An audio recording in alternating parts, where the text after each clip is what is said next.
You know, some of us didn't just read The Wheel of Time. We actually lived it. There were late night debates over battered paperbacks. There was some definite swapping of Iron Maiden bootleg tapes. There was even some fighting over whether Matt was secretly smarter than Moraine. Okay, we weren't tourists.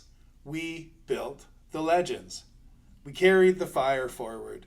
So when I talk about what happened to the Wheel of Time, I'm not just another asshole with a webcam. Okay, I do have a webcam, but really I'm a field survivor giving the report. All right, first came the decay of the visuals. The Sean Chan? Oh, can we say Mortal Kombat cosplay on Wish.com? Loyal?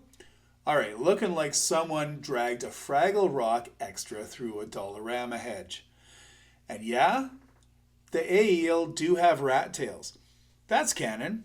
But light help us, I'm just grateful our generation's rat tail wearers weren't as tough as the Aiel.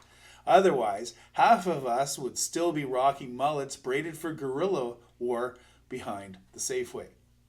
Also, and somehow thousands of years of technical collapse later, not one goddamn plastic side release buckle survived off the original Cadensaur.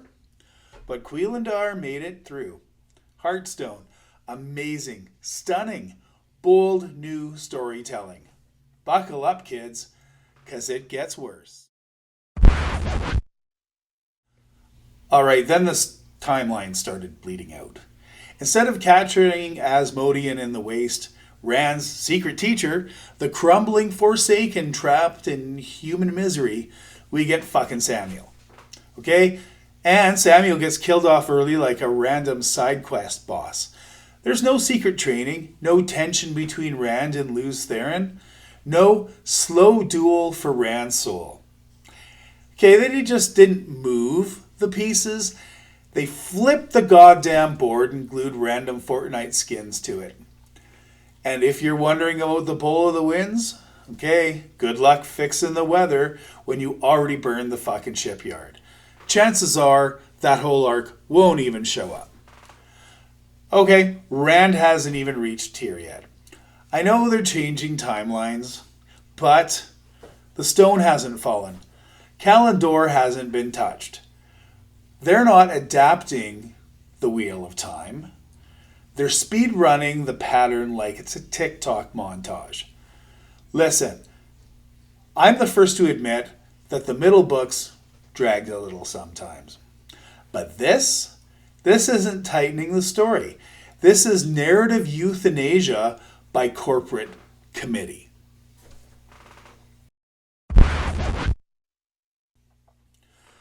Then came the betrayals of flesh and bone.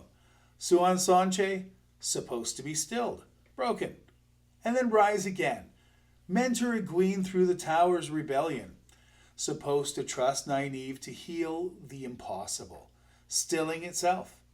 Instead, they're just going to kill her off. There's no healing, no redemption, no arc, no bridge between the old and the new. But hey, at least we got more awkward makeout scenes, right? They didn't just kill Suan, they fucking amputated an entire generation's redemption arc. And here's the final irony. Jordan's world didn't need corporate wokeness to be progressive. Jordan already was. Wheel of Time didn't lecture us, it showed us. It showed us powerful women, powerful men, strength and weakness braided into the pattern. And a whole generation of us Gen X kids grew up believing that was normal. Robert Jordan did what Amazon never understood. He wove balance without butchering meaning. And now the companies lecturing us are chasing the echoes of the stories that shaped us. In Jordan's world, both men and women could be schemers, could be liars, betrayers, monsters, and both men and women could be heroes, self-sacrificing, courageous, carrying the weight of the pattern where no one else could. Strength wasn't assigned by gender in this world. It was earned, and that's why Jordan's world felt real. Because anyone could rise and anyone could fall. And you know the funny thing? Rafe Judkins, yeah, looking at you, the showrunner, born in 83. That's not Gen X. That's geriatric millennial territory. Rafe, you weren't in the smoke pits. You weren't arguing about the Forsaken at 2 a.m. while shotgunning cold pizza. You weren't running defense for a buddy caught hiding the fires of heaven inside a history textbook. You were probably playing Oregon Trail in the library while the rest of us were getting suspended for setting off homemade bottle rockets behind the gym. You didn't live the pattern. You Googled it. And that's why the show feels fake. Because the storyteller never really bled for it. And Amazon? One last thing.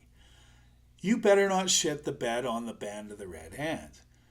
You better not butcher Dumais Wells. These aren't just battles or cannon. They are sacred ground. Ashaman.